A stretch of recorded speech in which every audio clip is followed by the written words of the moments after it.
Bueno, continuando, un poco primero que les había dicho que era que el CO2 no podía difundir la barrera hematoencefálica. No, el CO2 es el que difunde rápidamente la barrera hematoencefálica y el que no podía difundir es el hidrógeno, ¿ya? Es la observación que tengo. Entonces, y se acordarán que también habíamos mencionado que por qué al EPOC no le podíamos dar tanto oxígeno. Era porque según el efecto Haldane, pues desviaba la curva hacia el lado derecho y hacía que hubiera el CO2 tuviera menos afinidad con la hemoglobina, y sabemos que la hemoglobina también actúa como un tampón, ¿no? Entonces empeoraría el estado acidótico. Y el otro motivo por qué no le podemos poner tampoco tanto oxígeno a un paciente EPOC, o sea, a un paciente retenedor crónico de CO2, es porque, bueno, como ya les dije, una persona normal, sin ninguna patología, el CO2, podríamos decir, es el pilar, el que controla la respiración. Aumentos y disminuciones muy pequeñas, pues activan toda esa cascada para que incremente la respiración, ¿ya? Incremente, por ejemplo, la inspiración y incremente la frecuencia respiratoria. Pero esto pasa en un momento agudo, ¿no? Eleva el CO2, pero luego, y ustedes ya saben que hay mecanismos de compensación, ¿no? Para tratar de compensar el aumento del CO2 y la disminución del pH, que es a través del bicarbonato, ¿no? El bicarbonato pasa más lentamente a través de la barrera hematoencefálica a comparación del CO2, ¿ya? Por eso es que en un primer momento, pues hasta que el bicarbonato pase y llegue podríamos decir, a estabilizar el pH, el riñón también por otro lado, mayor reabsorción del bicarbonato y el pH se estabilice, las primeras dos, tres días, va a ser el tiempo que se va a estabilizar, podríamos decir, esta respuesta por este quimiorreceptor central, ¿ya? Después, por eso que vamos a encontrar a pacientes EPOC que van a tener un carbónico de, qué sé yo, de 70, por ejemplo, una presión de CO2 de 70, y no van a estar hiperventilando. Van a estar ahí bien tranquilos, bien panchos, todos tranquilos, normales. Y el pH va a estar normal. ¿Por qué? Porque ya ha habido esa etapa de compensación, ¿ya? Por eso es que en ese paciente EPOC su estímulo ya pasaría a ser el oxígeno. Ante una disminución de oxígeno, pues se activa toda esta cascada que les he explicado a través de esos quimiorreceptores periféricos, y pues se estimula la ventilación para que incremente la frecuencia respiratoria. Por eso es que a un paciente no le podemos poner tampoco tanto oxígeno en este paciente, en estos retenedores crónicos de CO2. Además, este estímulo que tenemos hacia el hacia el CO2 disminuye cuando dormimos. Durante la noche podríamos decir somos menos sensibles al CO2. Si somos atletas de alta competición, también somos un poquito menos sensibles al aumento del CO2. Cuanto más mayor eres, también eres un poquito menos sensible al CO2. Es por eso que típico es encontrarte en una guardia que el paciente EPOC justo se te pone malo a las 3 de la mañana. ¿Por qué? Porque el enferme o cualquier personal ve el oxígeno lo tiene bajo, pues se lo subimos a tope. Ya sabemos que por durante la noche pues va a hipoventilar más. Encima le pongo más oxígeno y ya, catapult, comenzaste con carbónico de 60 y lo tienes luego en 100, que no reacciona. Y esto habitualmente es muy frecuente encontrárselo en las guardias. Entonces, es por esto, porque también, como le dije, este paciente retenedor, pues durante la noche es menos aún sensible al CO2. Y encima, si le pongo más oxígeno, ya la termino lo hago insuficiente respiratorio, asistencia mecánica, y el pobrecito está ahí, termina en la UBI. Pero esto es lo que suele pasar. ¿ya? Y es muy frecuente, y a pesar, pues, ya saben bien el control de la respiración, entonces ya saben por qué no hacer esas cosas, por esto que es fundamental, saber un poco de fisiología. Ahora, como les había dado un poquito de preámbulo, vamos a comenzar con la farmacología. Se acordarán que les dije también de que ¿cómo se llama? De la resistencia vascular periférica, teníamos tanto agentes vasoconstrictores y vasodilatadores, ¿no? Vasoconstrictores y vasodilatadores. Y entre los vasoconstrictores, un poco para recordar, comenzar con la farmacología. La hipertensión pulmonar es una enfermedad rara, ¿ya? La principal es la de tipo 1, la idiopática, ¿ya? En la que se usan estos medicamentos que vamos a decirles. Se acordarán que pues dentro de los vasoconstrictores teníamos lo que es la disminución del oxígeno, teníamos lo que es la endotelina, y aquí entre los vasodilatadores pues tenemos al óxido nítrico, a la prostaciclina, la bradicinina también. Acá también tenemos tromboxano X, pero bueno, eso es principal que se acuerden. Entonces los medicamentos obviamente van a actuar a nivel eso, y como le dije, hay antagonistas. Hay antagonistas de la endotelina para disminuir su nivel, antagonistas. Y entre los antagonistas de la endotelina, pues vamos a tener al ambrisentan. ¿Dónde está? Aquí está.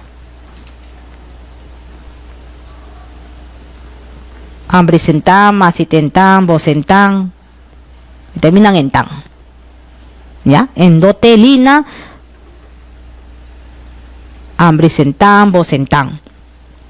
Luego tenemos otros medicamentos también que van a ser análogos de la prostaciclina. Claro, porque yo quiero vasodilatar, obviamente quiero disminuir la resistencia vascular periférica para pues controlar la hipertensión pulmonar que pueda tener.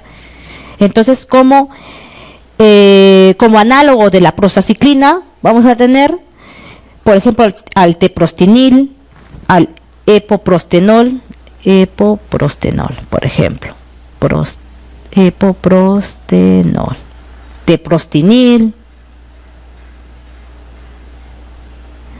Se los menciono igual porque, bueno, es que en realidad esto es un problema muy poco frecuente, pero para que tengan idea de que existen estos fármacos, también utilizados en la parte de respiratorio.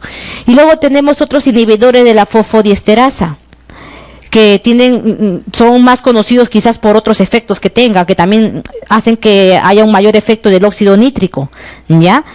Tenemos aquí a los inhibidores de la fosfodiesterasa. ¿Ya? Fosfodiesterasa.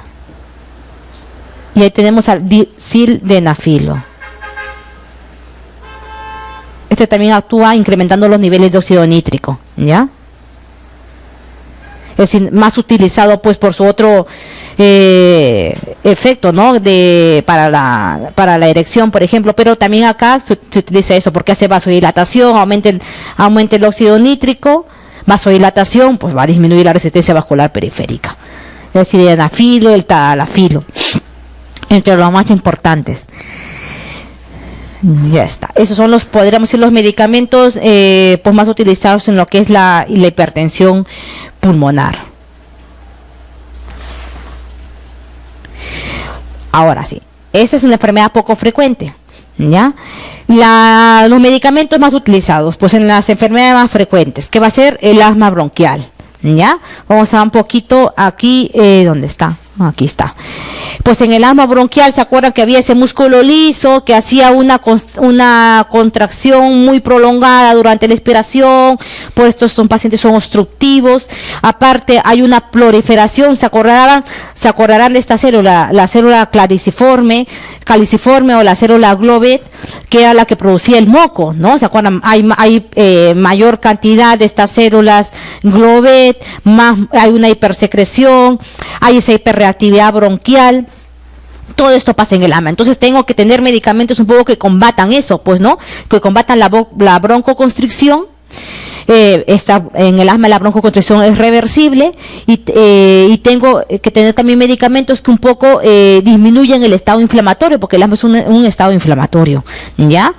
Entonces tenemos, por ejemplo, en el asma extrínseca, que por ejemplo acá tenemos cualquier, se acordan, acá ya, mira, acá apareció el epitelio respiratorio, se acordan que era cilíndrico, ciliado, acá lo tenemos, ¿ya? Entonces acá tenemos, por ejemplo, cualquier alergeno, ya, cualquier alergeno, que bueno, eso ya lo van a ver con mayor profundidad en la fisiopatología del asma, pero un poquito para que tengamos idea. En el asma extrínseca o el asma atópica, vamos a tener aquí el alergeno identificado por la célula presentadora de antígenos, y esto va a estimular a mi sistema TH2, ¿no?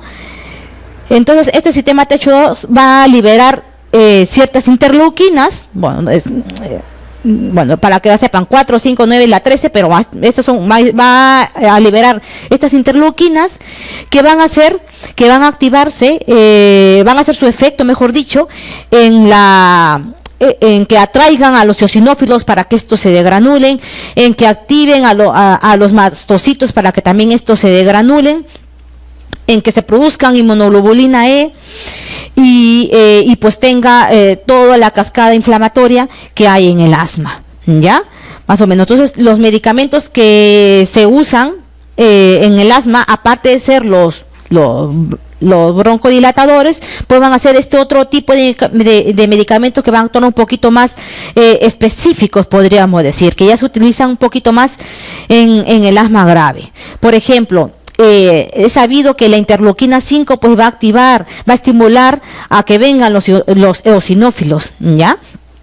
Entonces vamos a tener medicamentos que sean anti-interleuquina 5, obviamente. Entonces, dentro de estos medicamentos vamos a tener a mepolizumab, son inmunomoduladores, mepolizumab, y el benralizumab.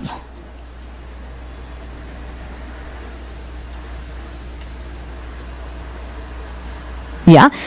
Entonces, estos van a actuar acá, a nivel de la interleuquina 5 o de receptor, en el caso del benra, a nivel de receptor de la interleuquina 5, y van a hacer que pues ya no haya más eosinófilos, o van a estimular la apoptosis de anulan, barren los eosinófilos, estos medicamentos, eliminan los eosinófilos, de tal manera que no va a haber toda esta cascada inflamatoria, ¿ya?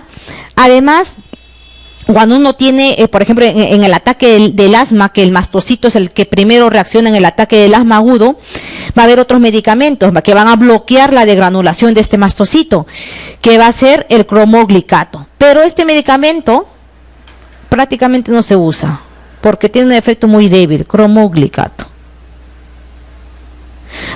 Bueno, porque lo sepan que existe, ¿ya? Pero prácticamente este medicamento no se usa, ¿ya? Aunque sabemos que el mastocito pues en la fase aguda del ataque asmático pues se desgranula y todo eso, pero una vez que el bronquio esté cerrado, pues el cromoglicato no te lo va a abrir, así que esto no se usa en una crisis aguda, pero que sepan que existe este medicamento, poco usado porque su efecto también para evitar o bloquear la degranulación también es débil y poco duradero, pero bueno, lo tenemos ahí, ¿ya?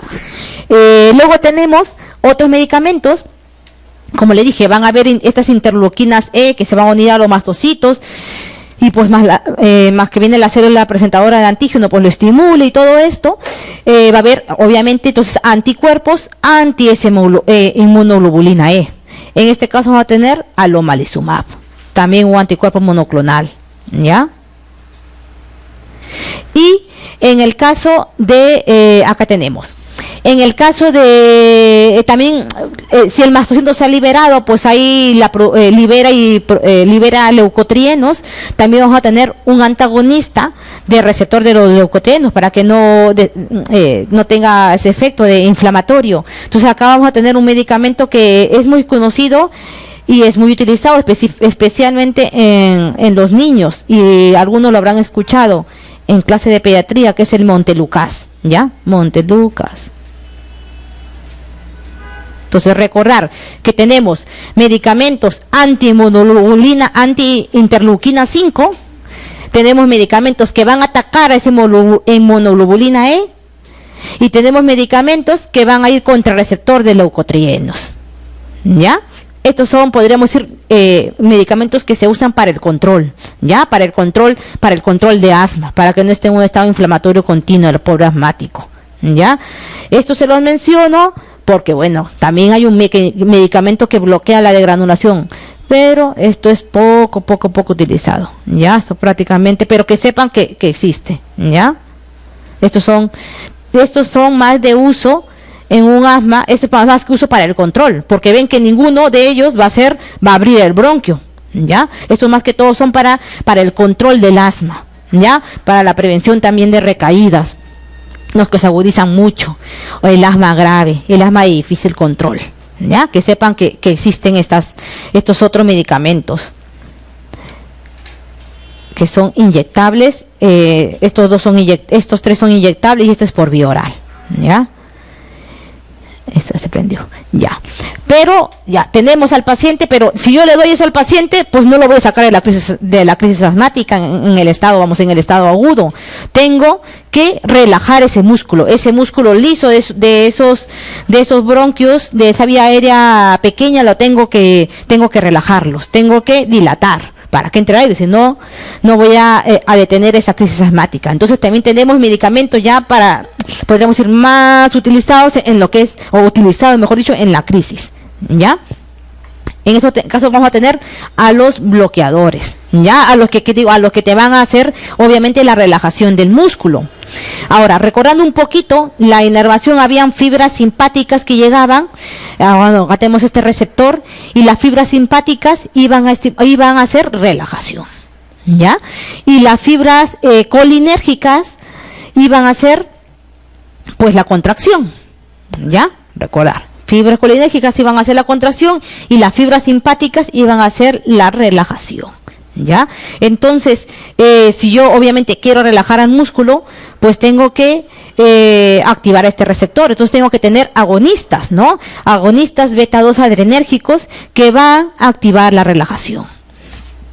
Y si por el otro lado, por la otra vía, también quiero detener esa contracción, tengo que tener entonces antagonistas de estos receptores muscarínicos, de estos receptores de las fibras colinérgicas, ¿ya? Que estos son los receptores M3. Tengo que tener, ¿cómo se llama? Antagonistas de estos receptores. Entonces, ¿para qué? Para que obviamente se detenga la contracción y se favorezca la relajación. Esto utilizado en la etapa aguda.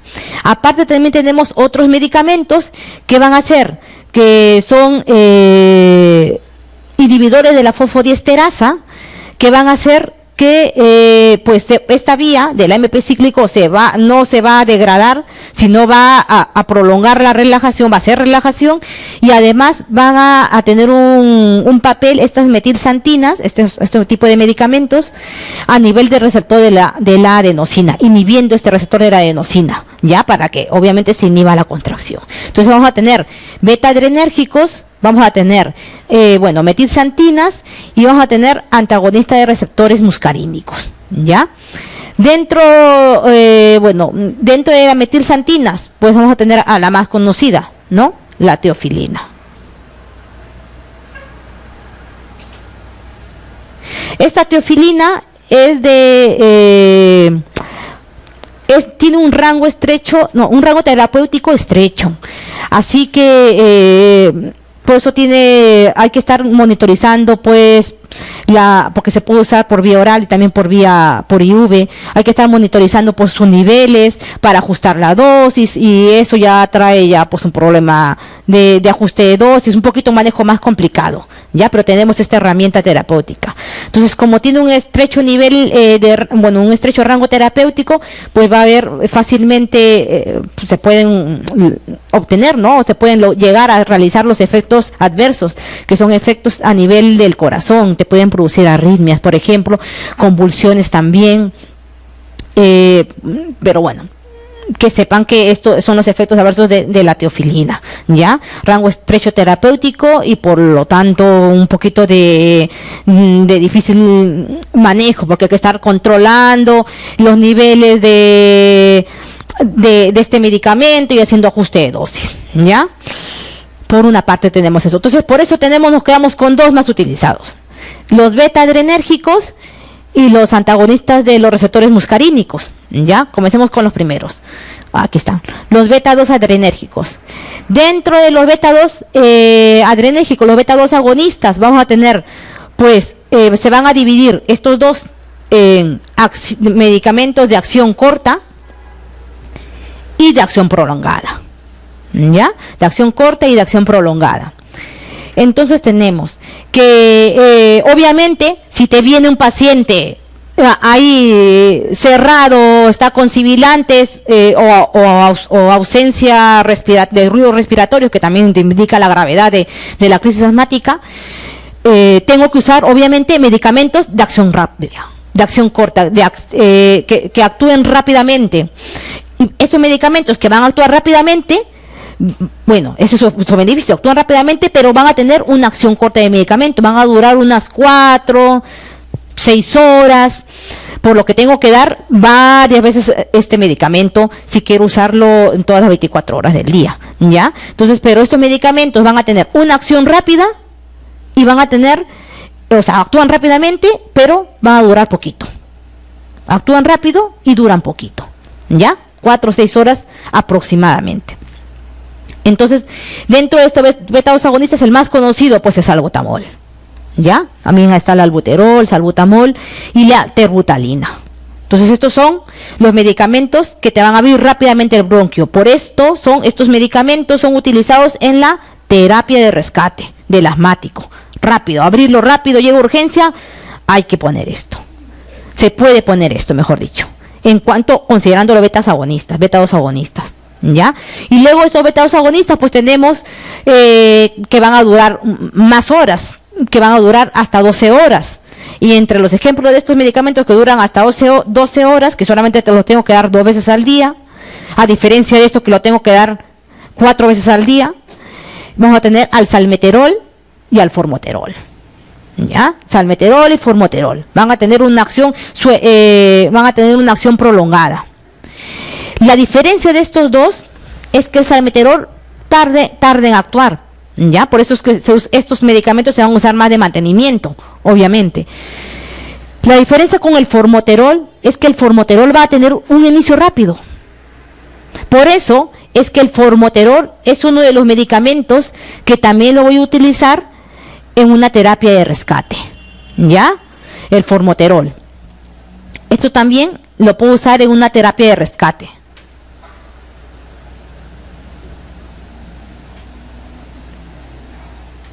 Cuando ya lleven su clase de asma, pues verán, en el asmático pues hay una terapia, que es la terapia SMART, que se utiliza esto, el formoterol. Con un solo medicamento, lo controlo todos los días y el paciente le robaron y corrió una maratón para atrapar al ratero y no lo pudo lograr y termina todo el pobre, se encadenó el asma, esta asma del ejercicio, pero llevan a su formoterol, también ahí lo puedo usar hasta que llegue al hospital y bueno, ya se hagan todo lo demás, porque formoterol no hay para nebulizar, solamente hay en el dispositivo inhalatorio, ¿no? En los dispositivos estos, los inhaladores, ya esto sí hay para nebulizar. Entonces, esto es un medicamento que puedo usar en rescate, ¿ya? Entonces, pero en general, los de acción corta actúan rápidamente, pero duran poquito. Acción prolongada, pues actúan más lentamente, pero van a durar más. Por eso es que se van a dar cada 12 horas, en el caso de los anticolinérgicos, cada 24. Entonces, por un lado de los beta-adrenérgicos. Estos beta-adrenérgicos, pues, en cuanto a efectos adversos, los principales, y se podrán notar en la urgencia, los que hayan estado por ahí, pues que va a haber temblor, va a haber taquicardia, pero pues comparado con los efectos de la teofilina, pues son mucho menores, ¿ya? Y comparado con que el paciente está cerrado hipóxico, pues que tiembla un poquito, que tenga un poco de taquicardia, no pasa nada, ¿ya? Entonces, esos son los principales efectos adversos de los beta-2 agonistas, ¿ya? Los anticolinérgicos, los antagonistas de los receptores muscarínicos. También, obviamente, ¿para qué? Para inhibir la contracción. Entonces, acá tenemos los anticolinérgicos. Entonces, así como usábamos estos para el momento de urgencia, en el momento de la crisis asmática, pues usaremos como anticolinérgico el bromuro de ipratropio, ¿ya? Esto que ya les dije, tiempo de acción rápido, máximo, en media hora, todos estos medicamentos ya tienen su efecto pico, y ya entre 3 y 5 minutos es que comienza a actuar su efecto, ¿ya? Rápidos son. Entonces, este bromuro de ipratropio. Entonces, 3, 5 minutos, ya comienza su efecto, a media hora, efecto pico de este medicamento. Y dura, pues igual, unas 4, dura, bueno, un poquito tirándolo más, hasta 8 horas puede durar el medicamento. El efecto de esa broncodilatación, ¿ya? De inhibir esta contracción.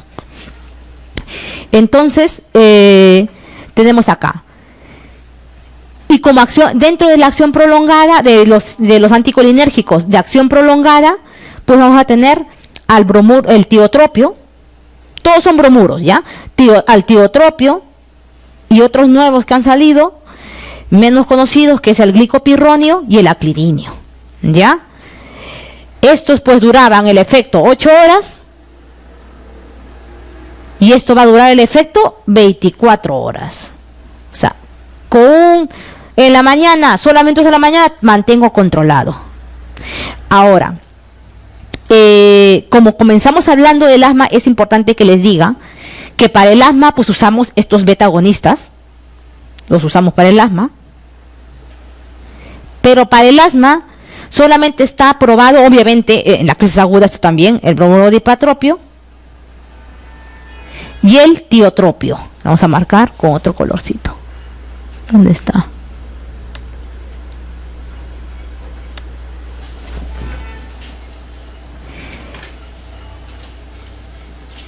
El tiotropio, los beta-2 agonistas y el ipratropio, obviamente estos están, bueno, estos ya son conocidos, pero de los anticolinérgicos solo el bromuro de tiotropio, ya el bromuro de tiotropio está autorizado en el asma, ya. Les digo esto porque también hay otras enfermedades que voy a usar broncodilatadores, ya, que es el EPOC. Pero en el asma solamente el tiotropio, ¿ya? Se puede usar, de acuerdo, bueno, cuando ya vean el tratamiento del asma, si no me equivoco, es en el escalón 3, 4, es que se puede utilizar el tiotropio, ¿ya? Como alternativa. Solo este. Entonces, estos otros, bueno, y estos 3 se pueden utilizar en el EPOC, ¿ya? Entonces, aparte, un poquito recordando un poquito la fisiopatología del asma, les digo eso porque hay preguntas, eso sí me parece ya un poquito ya que te pueden poner, ¿qué sustancias estimulan la broncoconstricción?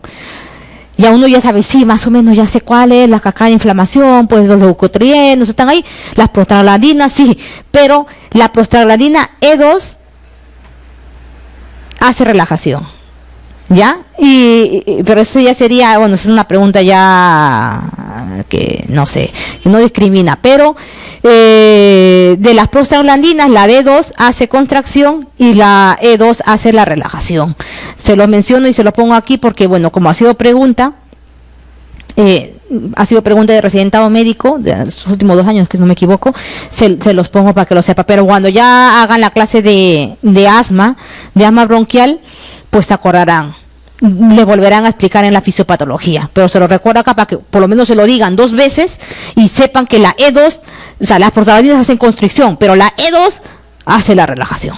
Ya, entonces ya repitiéndole esta vez y cuando se lo vuelvan a repetir otra vez se les va a quedar un poco ahí, ¿ya? Entonces, como sabemos, el asma es un estado inflamatorio, ¿no? Es una inflamación crónica con una broncoconstricción reversible. Entonces tenemos que usar antiinflamatorios. Entonces acá tenemos los corticoides, que también son medicamentos utilizados en el asma, ¿Dónde está? Aquí tenemos. Aquí está. Los corticoides. La biodisponibilidad, tanto IV como vía oral, es la misma. O sea, en la crisis asmática, que lo use IV, que lo use vía oral, es la misma. Y las guías te lo dicen, pero obviamente hay la falsa creencia de IV actúa más rápido. No. Actúan se usan en las crisis asmáticas por igual. Es más preferencia usarlo vía oral por los efectos adversos. Obviamente, si utilizo corticoides por IV, voy a tener mayores efectos adversos a que los utilizo por vía oral. Excepto, se prefiere la IV en los casos de que el paciente tenga que ir a UVI, obviamente, o que no pueda pasar los alimentos, qué sé yo, que esté una crisis grave, pero esas crisis graves son más tributarios de UVI, y es ahí que utilizan la vía IV. Pero que sepan que la biodisponibilidad para la crisis asmática de esos corticoides, pues da igual que lo pongas IV o da igual que lo pongas por vía oral, ¿ya? Entonces, estos se utilizan los corticoides, pues la hidrocortisona, saben que es la presentación IV, la vía oral, pues tenemos la prednisona principalmente, ¿ya? O metilprednisolona, también también se utiliza, metilprednisolona o la prednisona, y IV la hidrocortisona, ¿ya? A ver, entonces tenemos aquí, aparte de los corticoides de hacer un efecto de antiinflamatorio, obviamente, por ahí también se postula teorías que puede modular un poquito las fibras nerviosas. Por eso es que también lo ponemos de inicio, porque ustedes dirán, no, si va a ir para la inflamación, entonces no me importa si de inicio no pongo los corticoides. Pues no, también se ha visto que tiene papel un poco modulador en lo que son las fibras nerviosas, ya el músculo liso de esta vía respiratoria, ya. Entonces también por eso es que se utilizan de inicio en una crisis aguda asmática. Entonces ya tenemos los medicamentos más utilizados, o los medicamentos utilizados en el asma, tanto en el control, que fue la primera diapositiva, medicamentos podríamos decir un poco más específicos, pero que no solamente también se utilizan en el asma, sino también por estos medicamentos ¿dónde está? Estos medicamentos pues también son utilizados en otras patologías que tengan alguna intervención de eosinófilos, como mucha patología que llevan los inmunólogos, por ejemplo, estas rinitis de difícil control, también he visto que las pueden utilizar. Pero bueno, lo que nos involucra a nosotros son las patologías respiratorias, ¿no? Estos son más de control, medicamentos de control que previenen exacerbaciones, y estos de aquí pues son más para la crisis aguda. Para la crisis aguda que tenemos la teofilina como metilsantina, los beta-adrenérgicos que ya hemos mencionado cuáles son, los antagonistas de receptores muscarínicos, o los anticolinérgicos, el bromuro dipatropio y el tiotropio, utilizados en el asma. Ya sabemos la diferencia de estos y por qué estos los voy a utilizar en mis crisis agudas, y esto ya lo voy a utilizar ya de forma de control, porque obviamente van a durar más. Solamente los tengo que dar en este caso una vez al día y ya está, a diferencia de otro que está 3 o 4 veces al día los tengo que dar. Y la función de los corticoides, medicamento también utilizado en esta patología respiratoria. Aparte del asma, donde también utilizamos estos broncodilatadores, va a ser en el EPOC.